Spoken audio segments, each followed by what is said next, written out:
नमस्कार दोस्तों, स्वागत है आप सभी का हमारे इस चैनल गरुड़ धर्मार्थ पर। दोस्तों, अगर आप भी अपनी लाइफ में कुछ नया सीखने की चाह रखते हैं तो इस चैनल को अभी सब्सक्राइब कर लें। दोस्तों, आप सभी लोग जानते हैं कि 28 नवंबर 2024 यानी गुरुवार को पड़ रही है मार्गशीर्ष महीने की प्रदोष व्रत। और दोस्तों, यह वह प्रदोष व्रत है जो मार्गशीर्ष महीने में पड़ने वाली गुरुवार प्रदोष व्रत है, क्योंकि यह मार्ग शीर्ष महीने में पड़ने वाली है और इसका बहुत ही बड़ा और विशेष महत्व होता है। पूज्य गुरु जी ने कहा है, यदि कभी भी मौका लग जाए और मार्ग शीर्ष महीने की प्रदोष व्रत को पड़ जाए तो आप लोगों को 11 चावल के दाने का उपाय तो अवश्य ही करना चाहिए। इन दोनों का संयोग बहुत ही कम आता है। इसी के साथ में गुरुजी ने अपनी शिव पुराण कथा में बताया है कि इस दिन आपको 11 चावल के दाने का उपाय तो आपको अवश्य ही करना चाहिए, क्योंकि ऐसा दिन पूरे साल में सिर्फ एक ही बार आता है। और दोस्तों, आप सभी लोग कि गुरुवार का यदि सबसे बड़ा बड़ा कोई उपाय है तो वह 11 चावल के दाने वाला उपाय है। तो दोस्तों, इस गुरुवार प्रदोष व्रत के दिन आप लोगों को इस 11 चावल के दाने वाला उपाय को जरूर करना है। बहुत सारे लोग होंगे जिन लोगों ने इस उपाय को ना किया हो, मतलब पूरा साल निकल गया, उन्होंने किसी भी दिन इस 11 चावल के दाने वाला उपाय को ना किया हो। पर दोस्तों, आपके पास एक आखिरी मौका बचा हुआ है जो कि 28 नवंबर के दिन है। तो इस दिन आप लोग इस वाले उपाय को जरूर कर लेना है। भले ही आपने पूरे महीने भर इस उपाय को ना किया हो, पर यदि आपने इस मार्गशीर्ष महीने के गुरुवार प्रदोष व्रत के दिन यदि इस वाले उपाय को कर लिया तो आपको इस उपाय को करने का वह फल मिलेगा जिसकी आपने कभी कल्पना भी नहीं करी होगी। इसीलिए आप लोग इस वाले उपाय को एक बार जरूर कर लेना है, ताकि आप लोगों के हाथ से यह मौका ना जा सके और आपको इस उपाय को का फल मिल सके। दोस्तों, यह उपाय पंडित जी ने अपनी अभी की ही शिव महापुराण की कथा में बताया है। जिस उपाय को आज हम आपको बहुत अच्छे से समझाने वाले हैं, इस वीडियो को देखने के पश्चात इस उपाय को समझने के लिए आपको कोई कोई और वीडियो को देखने की जरूरत नहीं पड़ेगी। तो चलिए दोस्तों, उपाय को शुरू करते हैं। देखिए, ये इस मार्ग शीर्ष महीने के गुरुवार प्रदोष व्रत के दिन यह इतना खास होता है, इतना महत्वपूर्ण होता है। देखा गया है, कभी कभी बड़े बड़े पूजा पाठ अनुष्ठान से जो मनोकामना पूर्ण नहीं होते, वह मार्ग शीर्ष महीने के गुरुवार प्रदोष व्रत के दिन एक छोटे से उपाय करने से ही आपकी मनोकामना पूर्ण हो जाती है। और बहुत सारे लोगों ने इस उपाय को किया भी है और उनको इस उपाय को करने का फल भी जरूर मिला है। यदि आप लोग भी इस उपाय को करना चाहते हैं तो आप इस उपाय को पहले अच्छे से समझ लेना, सुन लेना, उसके पश्चात करना। आपको इस उपाय का फल जरूर मिलेगा। और इस उपाय को कर लेने से आपके घर में चाहे किसी भी प्रकार की दुख और समस्या क्यों ना चल रही हो, आपको उसका कारण भी नहीं पता है कि भाई यह समस्या किस कारण से चल रही है। उसका कुछ भी कारण हो सकता है, जैसे से पितृदोष हो सकता है या किसी भी तरह का मंगल दोष भी हो सकता है। तो इस दिन आप लोगों को यह वाला उपाय कर लेना है। यह एक ऐसा उपाय है जिस उपाय को यदि किसी विशेष दिन पर किया है तो भाई उस विशेष दिन का जो है वह तो हमें मिलता ही मिलता है, पर हमने उस दिन पर इस उपाय को किया है तो हमें उससे भी बड़ा फल मिलता है और फल बहुत जल्दी मिलता है, क्योंकि आप इस उपाय को बहुत ही बड़े और विशेष दिन पर कर रहे हो। तो चलिए, अब उपाय के बारे में बात करते हैं। लेकिन उससे पहले आप लोगों को यह जानना आवश्यक है कि आखिर ये उपाय किस समय करना है, किसको करना है और करना है। तो चलिए, हम आगे आपको वीडियो में एक एक करके बता देते हैं। लेकिन उससे पहले, यदि आप लोग हमारे चैनल पर पहली बार आए हैं या फिर मेरी आवाज़ आज पहली बार सुन रहे हैं, तो हमारे चैनल को सब्सक्राइब ज़रूर कर लेना और इस वीडियो को लाइक करके कमेंट बॉक्स में श्री शिवाय नमस्तुभ्यम ओम नमः शिवाय ज़रूर टाइप कर देना।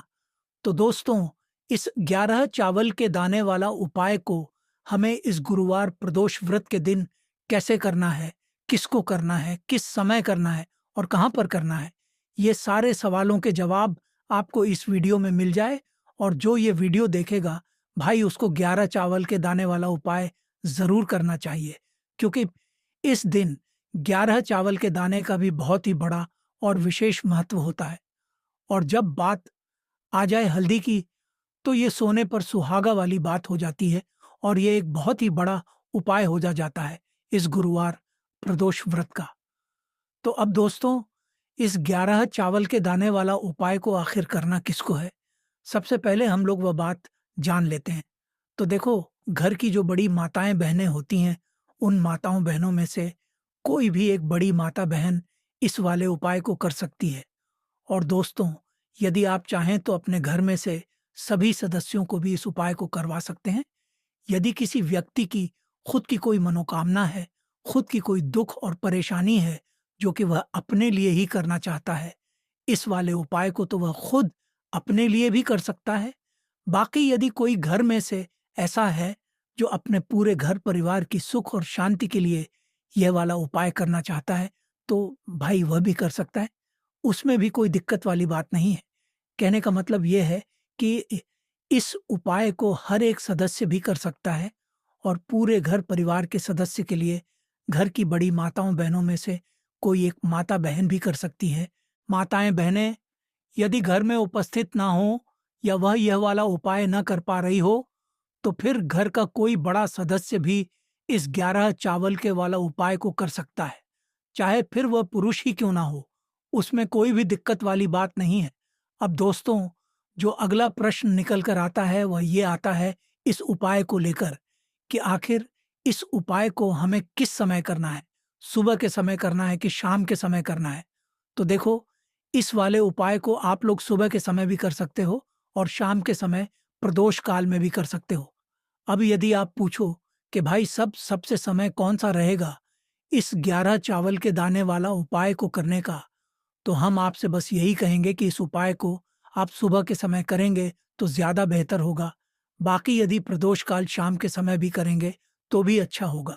उसमें कोई भी दिक्कत वाली बात नहीं है। तो अब दोस्तों, जो अगली सबसे बड़ी और महत्वपूर्ण बात आती है, वह ये आती है कि सुबह यदि हम उपाय को करेंगे तो हमें कितने बजे से लेकर कितने बजे के बीच में करना है, और शाम के समय प्रदोष काल में करेंगे तो हमें कितने बजे से लेकर कितने बजे के बीच में करना है। तो देखो, सुबह जितनी जल्दी हो सके आप उपाय को करने की कोशिश करना। बाकी यदि किसी कारणवश लेट भी हो जाओ, थोड़ी देर भी हो जाए, तो 10 या 11 बजे तक भी आप उपाय कर लेना, पर 12 बजे से ज़्यादा देरी ना हो। ठीक है? इस बात का ध्यान रखना। उसके पश्चात में दोस्तों, यदि शाम के समय प्रदोष काल की बात करें, प्रदोष काल का जो होता है वो 12 बजे से लेकर रात के समय तक होता है। शाम के 6 बजे से शुरू हो जाता है।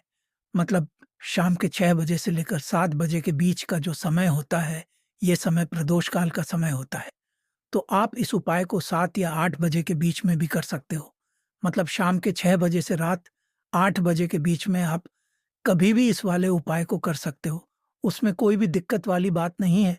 तो मार्गशीर्ष का महीना ही है जो आपको धन पुण्य दोनों ही देने वाला है। मार्गशीर्ष के महीने में तुलसी का पूजन करके श्री हरि विष्णु से जुड़े हुए कुछ उपाय करके आप अपने जीवन की निर्धनता, धन से जुड़ी समस्याएं, कर्जे से जुड़ी समस्याओं को सदैव के लिए दूर कर सकते हैं। तो ये वही महीना है जिस माह में भगवान विष्णु योग निद्रा से जागते हैं। भगवान विष्णु को तुलसी अति प्रिय है, इसलिए उनकी पूजा में भी विशेष रूप से हम तुलसी का उपयोग करते हैं।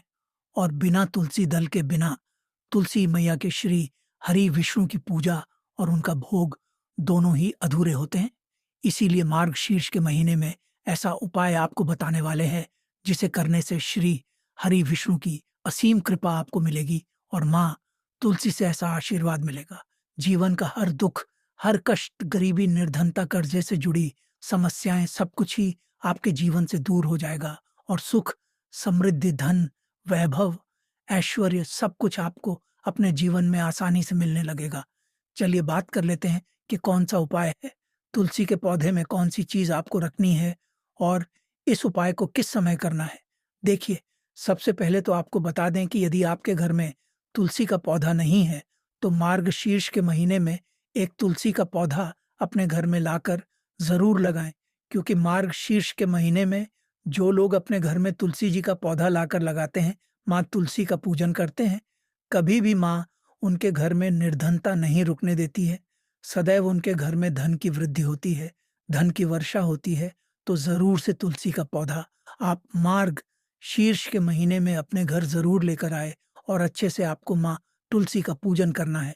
माँ तुलसी के पौधे की देखभाल करनी है। और वह कौन-सी चीज़ है जो आपको तुलसी के पौधे में मार्ग शीर्ष के महीने 28 नवंबर गुरुवार प्रदोष व्रत में रखना है।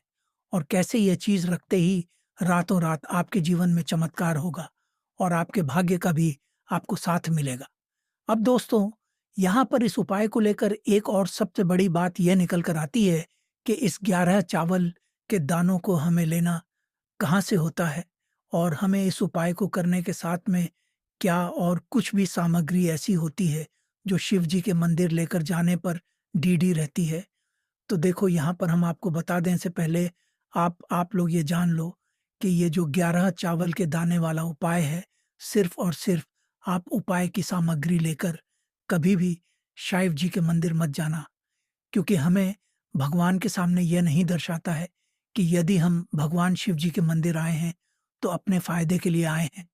तो इसीलिए जो भी पूजन सामग्री है, उपाय सामग्री है, 11 चावल के दाने, इसके साथ में आपको पूजन सामग्री भी ज़रूर लेकर जाना है। यदि सुबह के समय उपाय कर रहे हो, तो सीधी-सी बात है, 1 लोटा जल तो आप लेकर जाओगे ही जाओगे। वही 1 लोटा जल यदि मिट्टी का जल हो, तो बहुत अच्छा रहेगा। मिट्टी का जल कैसे बनाया जाता है, इसके लिए हमने पहले से बहुत सारी वीडियोज़ बना दी हैं आपके पास। इस दिन एक आखिरी मौका रहेगा मिट्टी का जल शिव जी पर चढ़ाने का और उपाय को करने का बहुत बड़ा आपको इस दिन फल मिलेगा। तो इसलिए इस दिन हो सके तो भाई मिट्टी का जल चढ़ाना तो अपने साथ में कम से कम 1 लोटा जल तो आपको लेकर जाना ही जाना है। यदि मिट्टी का जल है तो घर का जल भी आप इस्तेमाल कर सकते हो। इसके अलावा जो भी पूजन सामग्री है, देखो 11 चावल के दाने ये अलग आपके रहेंगे और जो आपकी पूजन सामग्री रहेगी वह अलग रहेगी। पूजन सामग्री में आप जो भी चीज़ लेकर जाना चाहे वह लेकर जा सकते हैं, उसमें कोई भी दिक्कत वाली बात नहीं है। वहीं यदि हम बात करें शाम के की, तो शाम के समय शिव जी पर जल नहीं चढ़ता है। इसीलिए शाम के समय आप लोग एक दीपक तैयार कर लें जो कि गोल बत्ती आटे का, शुद्ध देसी गाय का, घी का होगा, है ना? इस बात का आप लोगों को ध्यान रखना है और इस दीपक को आपको घर से जलाकर नहीं लेकर जाना है, भगवान शिव जी के मंदिर में जाकर ही जलाना है। इस बात का भी आप लोगों को ध्यान रखना है। अब दोस्तों, यहाँ पर हमें इस बात को समझना है कि ये 11 चावल के दाने हमें लेना कहाँ से है? क्या हमें दुकान से लेकर आना है या हमें अपने घर से लेना है या कहाँ से लेकर आना है और कौन से चावल लेना है? क्योंकि चावल भी बहुत प्रकार के होते हैं। तो देखो, इन सभी सवालों के जवाब आप लोग एक बात में सुन लो कि भाई ये जो उपाय है, इस उपाय में आपको ये नहीं देखना है कि भाई कौन से चावल हैं, कौन से चावल नहीं हैं। बस जो भी चावल ले रहे हो, वह चावल का दाना सबूत होना चाहिए, मतलब साबुत होना चाहिए, टूटा हुआ नहीं होना चाहिए, कटा-पीटा नहीं होना चाहिए।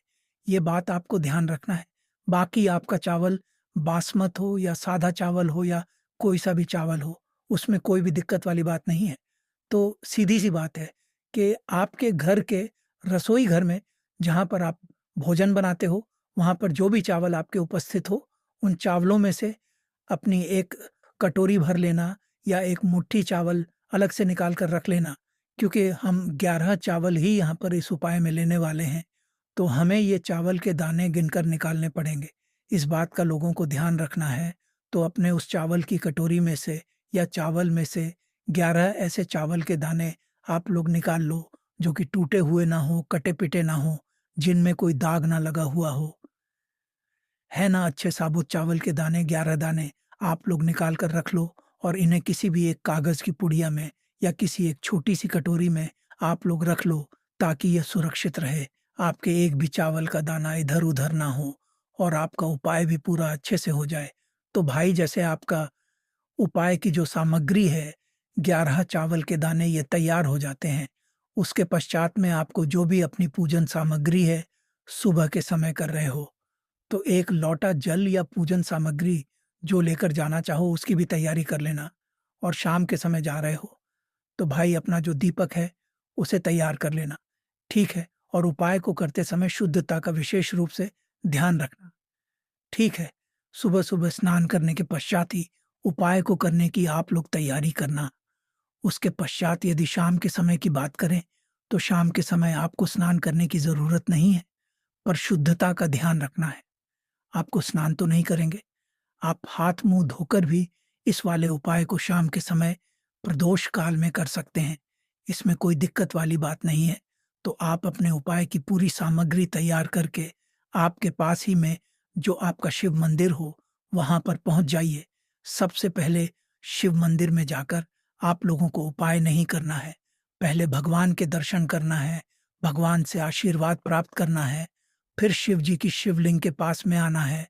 शिवलिंग के पास में आने के पश्चात आप जो पूजन सामग्री लेकर आए हुए हैं, जैसे कि सुबह गए हुए होंगे, तो एक लोटा जल और जो भी पूजन सामग्री लेकर आए हैं, आप उनसे भगवान शिव जी की पूजन कीजिए। सबसे पहले तो एक लोटा जल ही चढ़ेगा, उसके पश्चात पश्चात में आपकी पूजन सामग्री चढ़ेगी। उसके पश्चात में यदि शाम के समय यदि आप इस उपाय को कर रहे हो, तो अपने साथ में कम से कम एक जो दीपक है, गोल बाती का जो आप अपने साथ में लेकर गए हो, उस दीपक को मंदिर में जाकर अपनी माचिस से जलाना है और उस दीपक को शिवलिंग के पास में रखना है। ठीक है? इस दीपक को रखने के पश्चात ही आप लोगों को अपना यह वाला उपाय शुरू करना है और दीपक को ज़्यादा पास में मत रखना, वैसे भी गर्मी पड़ रही है। भगवान शिव जी को आँच लगनी चाहिए, है ना? तो भाई, जैसे ही आपकी पूजा अर्चना हो जाती है, आप भगवान शिव जी को प्रसन्न कर लेते हैं। उसके पश्चात में शिवलिंग के पास ही में आप कहीं पर बैठ जाइए, सामने या आस-पास जिस जगह पर आपको बैठना हो, वहाँ पर बैठ जाइए और अपने वो 11 चावल के दाने अपने सामने निकाल कर रख लीजिए। क्योंकि अब यहाँ पर उपाय को यहाँ पर करने की आपको तैयारी करना है और इस तरीके से जब आप उपाय करेंगे, सामग्री करने के पश्चात, पूजन अर्चना करने के पश्चात, तो आपको उपाय का फल बहुत जल्दी और बहुत बड़ा होकर मिलेगा। तो अपने 11 चावल के दाने अपने सामने निकाल कर रख लेना और यह जो उपाय है, ये आपकी सीधे हाथ की हथेली से होगा। इसलिए इस बात का भी विशेष रूप से ध्यान रखना है। तो सीधे हाथ की हथेली का प्रयोग करके ही आप लोग अपना इस वाले उपाय को करना। अपने सामने जो भी आपकी कागज़ की पुदी है, उसको खोल कर रख लो या कटोरी है, तो भाई उसे अपने सामने रख लो और अपने वो 11 चावल के दाने निकाल लो। ठीक है? उसके पश्चात पश्चात में दोस्तों, अब आपको क्या करना है कि शिवलिंग आपके सामने होगी, तो आपने वह 11 चावल के दाने एक-एक करके आपको शिव जी के शिवलिंग के ऊपर चढ़ाना है। कहाँ पर चढ़ाना है? शिवलिंग के ऊपर चढ़ाना है और कहीं पर भी नहीं चढ़ाना है। आपको अपने हथेली से तो शिवलिंग के ऊपर चढ़ना है, भले ही फिर वह अपने आप जलाधारी पर गिर जाए, मतलब वहीं पर गिर जाए, उसमें कोई दिक्कत वाली बात नहीं है। पर आप चढ़ाओ, शिवलिंग के ऊपर ही तो आपको क्या करना है, अपना पहला चावल का दाना उठाना है, श्री और शिवलिंग पर चढ़ देना है। इसी तरीके से दूसरा चावल का दाना उठा है, शिवलिंग पर चढ़ना है और मंत्र बोल देना है और फिर तीसरा चावल का दाना उठाना है, श्री शिवाय बोलना है और चढ़ देना है। इसी प्रकार से आपको पूरे चावल के दाने एक-एक करके शिवाजी के शिवलिंग के ऊपर चढ़ाना है और भगवान से प्रार्थना करते जाना है। मतलब प्रार्थना तो आपको आखिरी में करना है, पर हर एक चावल के दाने को चढ़ाते समय श्री शिवाय ज़रूर बोलना है। उसके पश्चात ही में ये चावल का दाना शिवलिंग के ऊपर आपको चढ़ाना है। जैसे ही आपके 11 चावल के दाने शिवलिंग के ऊपर चढ़ जाते हैं, तो भाई उसके पश्चात में आपको क्या करना है, भगवान से अपनी मनोकामना बोलना है, मनोकामना भी बोलना है।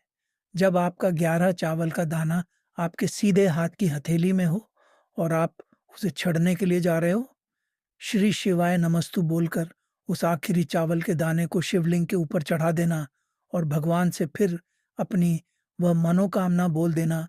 जिस मनोकामना के लिए आप लोग अपना ये वाला उपाय कर रहे हो, जिस भी दुख और परेशानी के लिए आप लोग अपना ये वाला उपाय कर रहे हो, उसके पश्चात में जैसे ही आप अपनी मनोकामना बोल देते हो, आपका ये उपाय पूरा हो जाता है। पर दोस्तों, उपाय को करने के पश्चात आप लोगों को 2 मिनट भगवान शिव जी के मंत्र का जाप ज़रूर करना है और मंत्र का जाप 2 मिनट करने के पश्चात भगवान से एक और बार प्रार्थना करना है, अपनी मनोकामना के लिए या अपनी जो भी दुख और परेशानी है उसके लिए। इसके पश्चात में आप लोग भगवान को देखकर, भगवान से प्रार्थना करके, उनसे आशीर्वाद लेकर वहाँ से उठ सकते हैं और अपने घर जा सकते हैं। बस दोस्तों, यहाँ पर ये वाला उपाय पूरा हो जाता है। इस तरीके से जो भी व्यक्ति छोटी-छोटी चीज़ों का ध्यान रखते हुए इस 11 चावल के दाने वाले उपाय को करेगा, निश्चित सी बात है, उसे उसकी मनोकामना जल्द ही पूर्ण होगी और जो भी दुख और परेशानी है, वह भी बहुत ही जल्दी दूर होंगे। तो ये थी आज की विशेष जानकारी। उम्मीद है, ये जानकारी आपके काम आएगी। यदि वीडियो अच्छा लगा हो, तो एक लाइक अवश्य कर दीजिए और रोज़ाना नई-नई जानकारी प्राप्त करने के लिए हमारे इस चैनल को अभी सब्सक्राइब करें। धन्यवाद।